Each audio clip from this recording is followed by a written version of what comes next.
امیر 10 روزی که پگاه من امروز ولکه یکم روزی ذوالحجه در آمد. بعضی آدم‌ها همین 8 روز اولش روزه داشتنش بدعت میگه. با کدام اساس؟ بناهن به سخن حضرت عایشه.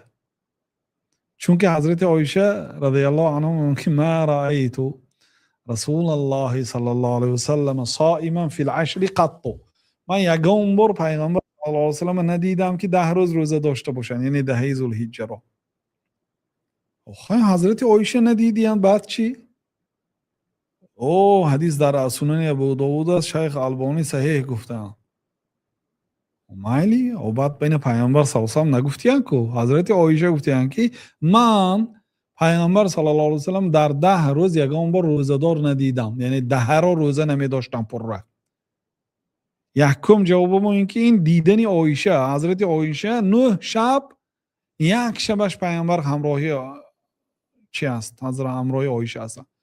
اون 8 روز دیگر از کجا دیدین حضرت عایشه؟ این یکم جواب. دوم جواب برای آنکه دوم جواب این است که حضرت عایشه رضی الله عنها من ندیدم که پیامبر صلی الله علیه و آله 10 روز پر روزه داشته باشن. معناش این خیلی است، یعنی روزی عید روزه داشتن حرام است. یعنی خیلی نیست که پیامبر صلی الله علیه و آله حاضر دهنی آدم‌ها و گپ هست که 10 روزه داشتن ممکن است گفته. 9 نمیگفت هیچ کس، 10 میگفت. شاید حضرت عایشه همین 10 این کار کردن میگن بعضی شارح ها، یعنی 10 روز روزه نداشتن. راست است که پی حضرت عایشه، چون که پیامبر اسلام 10 روز روزه نداشتن، 9 روز روزه داشتن. 9 روز، روزی 10 روزی عید است. این دوم جواب است. سوم جواب این است که حضرت عایشه انکار کردن، حضرت ام سلمه اثبات کردن. اگر یک کس انکار کند، یک کس اثبات کند، یک کس انکار کند، قول اثبات کننده آن آدمی که اثبات کرده است و یعنی زیادتی علم هست. حضرت ام سلمه چی گفتند؟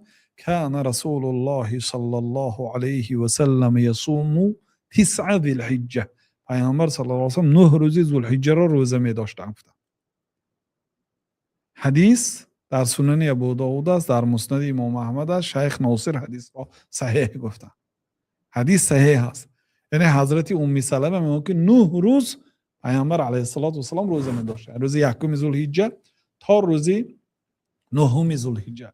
و اینجا رفتار پیامبر صلی الله علیه و سلم حضرت ام سلمه نقل کردن، اون چیزی که دانستن.